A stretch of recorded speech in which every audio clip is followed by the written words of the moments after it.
"You don't fit the culture," Kelsey announced, his voice carrying that particular tone of authority that comes from being voted fraternity president by a group of 20-year-old guys who think democracy is the same thing as a popularity contest. "You're just not one of us." The living room of the Sigma Chi house at Northwestern University fell silent in that specific way that happens right before something irreversible occurs. Like everyone in the room understood they were about to watch someone get hurt, and they'd already decided it was okay. I was sitting on the leather couch that the chapter had purchased with dues money, surrounded by the brothers who'd lived with me for 2 years, and I watched Brandon stand in front of the fireplace with the kind of certainty that only comes from being someone who'd never been told no in his entire life. His father was a hedge fund manager. His mother was on the board of 3 nonprofits. He had the kind of confidence that comes from knowing that the world had already decided you were going to be successful before you even tried. "The vote was unanimous," Brandon continued, and I could feel the weight of that word. Unanimous, like a physical thing pressing down on my chest. "Effective immediately, your membership in Sigma Chi is terminated. You have 48 hours to collect your belongings and vacate the house." I didn't say anything. What was there to say? I'd known this was coming for weeks. The brothers had been making comments about how I was too introverted and didn't participate in chapter activities and brought down the energy. They'd been inviting me to parties and then acting like I was ruining them by not immediately engaging in the kind of aggressive social bonding that seemed to be the fraternity's primary function. I tried to explain that I was just naturally quieter, that I thought deeply before speaking, that I had different ways of connecting with people than the constant noise and posturing that define the fraternity experience. But explaining things to people who don't want to understand is like talking to a wall. The wall just stands there, solid and immovable, and you keep talking anyway because you've convinced yourself that eventually something you say will create a crack. Nothing ever does. "Do you have anything to say?" Brandon asked, and I could hear the anticipatory pleasure in his voice, the hope that I would argue or cry or give him something dramatic to report back to the chapter. These guys thrived on drama. They thrived on conflict. They thrived on the kind of social warfare that only matters to people who think high school never ended. "No," I said. "I don't have anything to say." That seemed to disappoint him.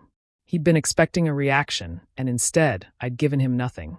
I stood up from the couch and walked upstairs to the bedroom I'd shared with my roommate, Tyler, and I started packing my belongings into garbage bags because I didn't own enough suitcases, and I didn't want to buy suitcases just to leave a place that had become increasingly clear it never wanted me. It was September 2009. I was 20 years old. I had $8,000 in my bank account and absolutely no idea what I was going to do with the rest of my life. I moved into an off-campus apartment with 2 guys I barely knew, paid my share of the rent from my work-study job at the university library, and stopped trying to be the person that everyone wanted me to be. It was surprisingly liberating. The thing about being kicked out of a fraternity is that it forces you to stop performing. You stop trying to laugh at jokes you don't find funny. You stop trying to pretend you enjoy activities that bore you. You stop pretending to be someone you're not, which is honestly what most fraternities are designed to enforce. The constant performance of a particular version of masculinity that involves a lot of noise and very little actual thinking. I'd come to Northwestern to study computer science because I'd been good at programming since high school. I'd joined the fraternity because that's what guys were supposed to do, because my father had been in Sigma Chi at the University of Illinois, because I'd believed that social connections mattered more than competence. But spending my evenings alone, coding, building projects, learning new programming languages, that turned out to be exactly where I needed to be. I built a website for a local restaurant. They paid me $500. I built an inventory management system for a supply company. They paid me $2,000. By the time I graduated in 2011, I had a portfolio of projects and 3 job offers from major tech companies in San Francisco. I turned them all down. Instead, I started a company called Streamflow that built real-time data processing software for financial institutions. I was the only employee for the first 6 months. I worked out of a coffee shop in Chicago, living in an apartment that cost $600 a month, eating a lot of ramen, and genuinely not caring because I was finally doing something that mattered to me. The first investor who looked at Streamflow was a venture capitalist named Michael Torres, and he took exactly 17 minutes to decide he wanted to fund it. By 2015, Streamflow had raised $12 million in series of funding. By 2018, We had raised $85 million in Series C funding. By 2020, we were processing data for the top 40 banks in America. By 2022, we were worth $1.2 billion. And by 2024, we were about to go public. The interview was scheduled for Tuesday at 10 a.m.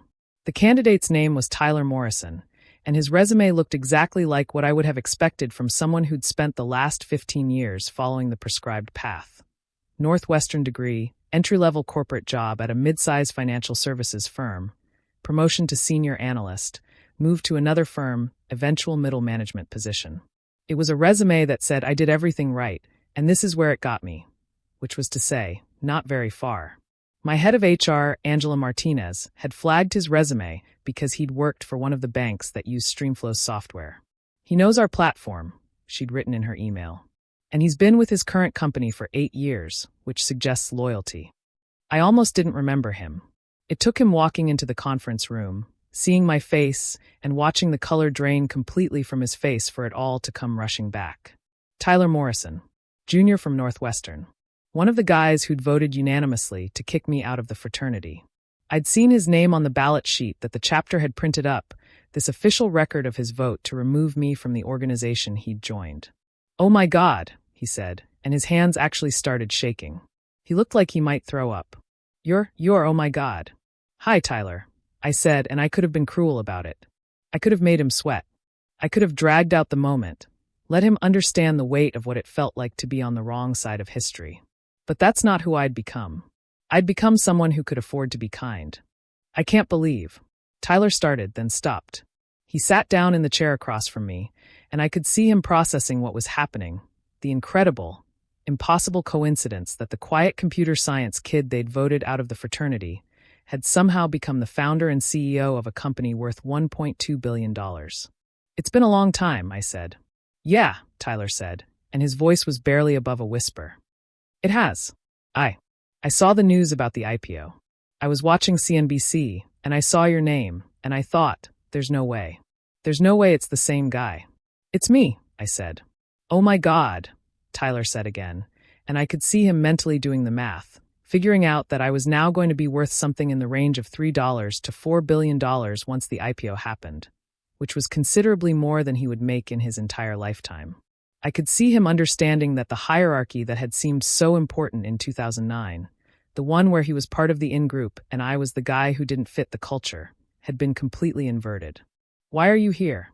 I asked, and I genuinely wanted to know. "I saw the job posting," Tyler said. "Vice President of Financial Systems. It seemed like a great opportunity. I've been in financial services for 15 years, and I know the industry, and when I saw your company was hiring, I thought, I don't know. I just applied. Did you know I founded StreamFlow?" I asked. "Not until I saw the news," Tyler said. "I wasn't really paying attention to tech companies. I was just looking at job opportunities. And then I saw your name, and I thought that can't be him. That can't be the same Marcus Stewart from Northwestern." I leaned back in my chair and looked at this guy I hadn't thought about in 15 years, and I felt something that surprised me, sympathy.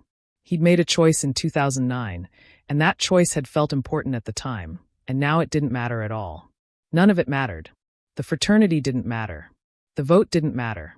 The fact that he'd been part of a group that had rejected me, that didn't matter. What mattered was that he'd stayed in financial services for 15 years, and I'd become a billionaire. And now he was interviewing for a job that he probably wouldn't get, not because he wasn't qualified, but because of what it would symbolize to hire him. "I'm going to be honest with you," I said. "You're qualified for this position. You know the industry. You know what a financial institution needs. But I'm not going to hire you." Tyler's face fell. "I'm not going to hire you because hiring you would feel like I was rubbing your face in something," I continued. "And I'm not interested in doing that. I'm not interested in being the guy who got kicked out and came back to prove everyone wrong by hiring his way to redemption. That's not who I am. That's not how I operate." "Oh," Tyler said, and I could see the relief on his face, mixed with disappointment, mixed with something else I couldn't quite identify. "But I'm going to do something else," I said. "I'm going to recommend you for a position at one of our partner companies, a financial services firm that uses our software extensively. They're looking for someone with your exact background. And I think you'd be great there. And I think you'd be happy there.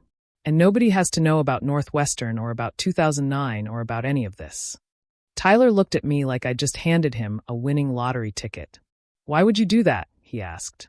Because I'm not angry, I said. Because I realized a long time ago that the people who hurt you in college don't actually matter. Because you were just a kid who wanted to fit in, and you made a decision that made sense at the time given the information you had. And because I can afford to be generous, and generous people are generous.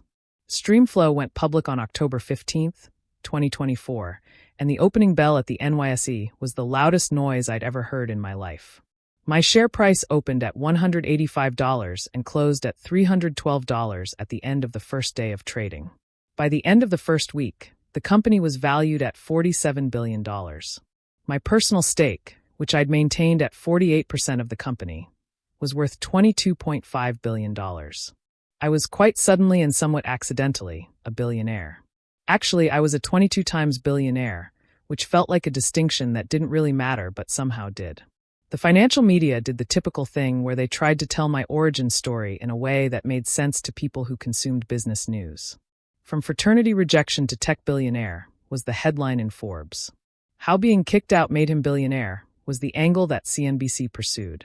Everyone wanted there to be dramatic irony, wanted there to be revenge, wanted there to be some great reckoning where all the people who doubted me came crawling back. But that's not what actually happened. What actually happened is that I worked harder than anyone around me. I thought more deeply about problems. I didn't get distracted by social validation or performance or fitting in. I built something that actually solved real problems for real people. And I got lucky, tremendously, impossibly lucky, that the market wanted what I'd built. The fraternity brothers were another story. Brandon Kelsey had become a hedge fund manager, following his father's path, and had made a substantial amount of money, but nowhere near what I'd made. He saw the news and called me on my personal cell phone, somehow getting my number through some friend of a friend. "Marcus," he said when I picked up. "Brandon Kelsey, from Northwestern. I saw you on CNBC and I just wanted to." "I know who you are," I said. "Right," he said. "I just wanted to say, congratulations. You've done something incredible." "Thanks," I said, and I meant it. "I was thinking," he continued, "maybe we could get together sometime. Maybe you'd be interested in talking about investment opportunities? Streamflow must have incredible." "I'm not going to invest with you, Brandon," I said. There was a pause. "But that's not why I'm calling," I said. "I'm calling because I want to tell you something. Being kicked out of the fraternity was the best thing that ever happened to me. It forced me to stop performing and start being myself. It forced me to stop trying to fit into a culture that didn't want me and instead build my own culture. So I wanted to thank you for that. I wanted to thank you for doing me the favor of rejecting me." I hung up before he could respond. 6 months after the IPO, I was back at Northwestern for the first time in 15 years. The university had invited me to give the commencement address for the engineering school, and I'd said yes because I thought it would be important for the current students to understand what it looked like to fail in a way that mattered, to be rejected, to have to rebuild yourself completely. I stood at the podium in front of 3,000 students and their families, and I told them about the fraternity. I told them about being voted out unanimously. I told them about the feeling of being rejected by your peers, of being told that you don't fit the culture, that you're not one of them. The worst part, I said, wasn't the rejection. It was the realization that I'd been trying so hard to be someone I wasn't that I'd almost become that person. I'd been performing a version of myself that wasn't authentic, that wasn't real, that was designed specifically to be accepted by people who had decided long before they met me who they wanted me to be. I paused and looked out at the sea of faces, young faces, faces that hadn't figured out yet who they actually were because they were too busy trying to figure out who everyone else wanted them to be. "Here's what I wish someone had told me," I said. "The people who reject you for being yourself are not people whose rejection you should fear. The people who accept you for being yourself are the only people whose acceptance matters. And sometimes the greatest gift someone can give you is the honest rejection that forces you to stop performing and start being real." The students clapped. The families clapped. And somewhere in the audience, I knew that people who'd been in that fraternity, people who'd known me then, people who'd voted to kick me out, were hearing these words and understanding that they'd been on the wrong side of something important. But that wasn't why I'd said it. I'd said it because it was true, and because I wanted the next generation of quiet kids, the next generation of people who didn't fit the culture, to understand that not fitting was actually the most important thing that could happen to them. 3 years later, Streamflow employed 12,000 people across 15 countries. We'd acquired 3 other software companies. We'd expanded into new markets. The company was worth $89 billion. And I was still the same person I'd been when I was kicked out of the fraternity, just with considerably more resources. Tyler Morrison ended up doing great in the position I'd recommended him for. He called me to thank me, and we had actual coffee, and we talked about what it meant to be different people now than we'd been in college. He understood that I'd forgiven him not because he'd asked for forgiveness, but because holding on to anger was a waste of time. Kelsey lost most of his money in 2027 when his hedge fund underperformed and his clients withdrew their capital.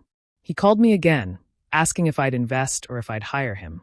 I said no to both, but I sent him the name of a recruiter who specialized in helping people rebuild their careers after financial setbacks. And the rest of the fraternity brothers? I don't know what happened to most of them. I don't think about them anymore. I don't carry that vote around with me. I don't measure my success against their rejection. Because the real victory wasn't becoming a billionaire. The real victory was becoming someone who didn't need their validation to know that I mattered. The real victory was learning that fitting in was less important than being real, and that being real was the only thing that actually lasted.